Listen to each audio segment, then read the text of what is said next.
Hey, everybody. Adam Phillips here for Dynamite Entertainment. I'm here today with legendary writer and artist Dan Jurgens. There's no other word for you, I think. And we're going to be talking a little about his upcoming project, Lord of the Jungle, coming in November. Before we get into that, please, if you're watching at home or on your phone, make sure you hit the like button, hit the subscribe button so you don't miss any upcoming videos from Dynamite on our YouTube page. And Dan, it's so great to see you and talk about this project. It's nice to see you as well, Adam. And it's good to be able to talk about, Lord of the Jungle and our favorite vine swinging hero, Tarzan. Yes, very exciting. You seem from the interview that ran in with the solicitation, you seem very enthusiastic about this project and working on a Tarzan thing. Can you tell us a little about that? Yeah, I am. And a lot of it goes back to the fact that, when I was first exposed to Tarzan, I was just a kid. Yeah. And certainly, a lot of it was going to a couple of, Saturday kid special movies where I first was exposed to the character, and then Ron Ely playing Tarzan on TV. Mm. And through that, then I started picking up the books and reading them. So it was kind of introduction through media, and then pick up the books and give him a read. And I just found this fantastic world of Tarzan that I think is so intriguing when you look at it through the lens of when it was written. And I Yeah, think that's what makes it a lot of fun. And let's face it, he is one of the most legendary characters that exists in fiction. And one of absolutely. those things where if you just show, no matter where you go in the world, a picture of Tarzan standing on a limb, in a thick, lush jungle environment, people will automatically know who it is. And that's, Mhm. as a writer, that's fun to be able to deal with. Yeah, yeah. Why he might even be more famous than Superman. Who knows? More recognized worldwide. Maybe we should do a global trip and kind of test people out. All we need is funding. There you go. Cool. So tell us a little about this story. It sounds like didn't the comics used to do like Tales of Tarzan's youth kind of thing? It sounds like this is an echo of that. This is somewhat an echo of that because I do think, given where we're at, that it's always important to go back to the character's origin and reframe that for people, remind them, those who aren't terribly familiar with Tarzan's past, exactly what it was. So we kind of are dealing with two stories at once in this Mhm. series. One is, yes, we see Tarzan's origin, we see how he survived in the jungle, those who were important to him, those who raised him Right. once his parents died. While at the same time, we also deal with Tarzan years later as a much older adult. We are telling two stories at once that take place in two different time frames. And we kind of, as a result, get to see the progression of Tarzan as a human being. Cool. Yeah. Like there's King Conan where he's like a little older. I wonder if there's a Tarzan era of being a slightly older guy like that. I believe that there is, and I'm Yeah. certainly touching on that here Oh, because cool. as we start with Tarzan, I think it's really important to go back to the early 20th century Mm, because again, that fits very much the era in which the books were written. yeah. And but then later, that allows us to look at Tarzan's life, some 50 years down the road when that environment was much more known to people, more explored, a lot of different people going through it by that point, a lot of different things happening around the world at that point. Right. So, does Tarzan then perceive his environment differently? I would suggest that he does, and that's all part of the story. Cool.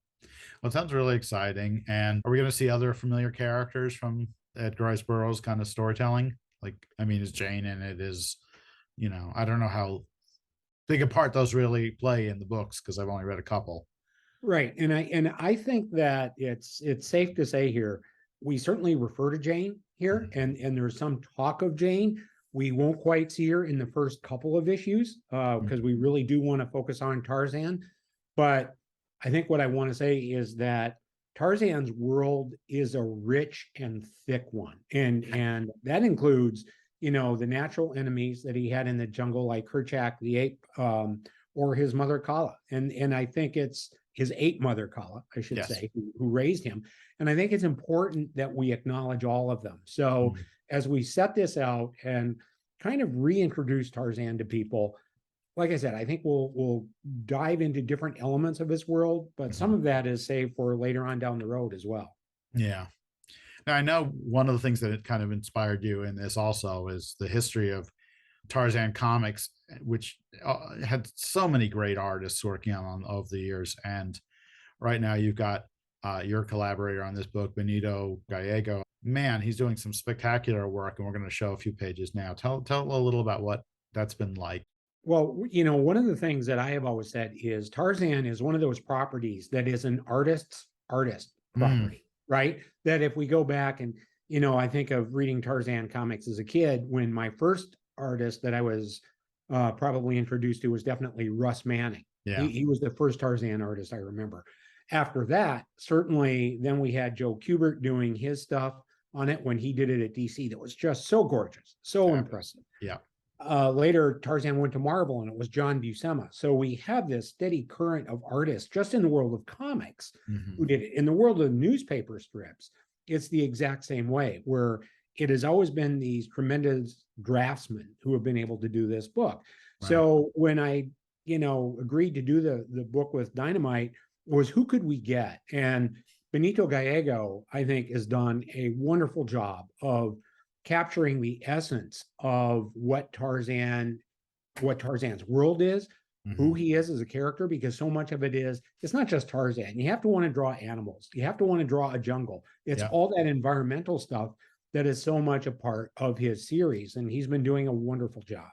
Yeah, really incredible stuff. He's the artist, for anyone who's watching this and hasn't seen it before, he's the artist of the Tarzan online newspaper comic strip, or online comic strip, I guess, not newspaper, but it's beautiful stuff.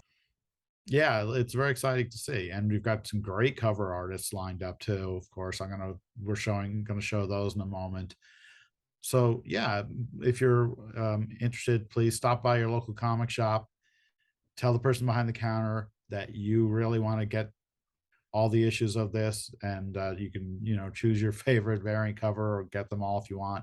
I was going to say, I see them and they're great. And as each one of them came in, I said, oh, I've got to have that. I've got to have that. And obviously, we also have Dan Pinosian doing the normal covers every month as well. Yeah. So I think you're going to want them all. That's the only solution. Yeah. I think you're right. I mean, when you got guys like Dan Pinosian, Gary Frank, Lee Weeks, I mean, these are some fantastic artists, and they clearly, when you see those illustrations, rather, they clearly all wanted to get on board with Tarzan, because it's like you said, it's the character artists love to draw in a way, right, because of that sort of history. So Dan, it's great talking to you today, and we appreciate your time. Really looking forward to reading this. I think it's going to be a lot of fun. So thanks so much. My pleasure, Adam. Thank you. Okay.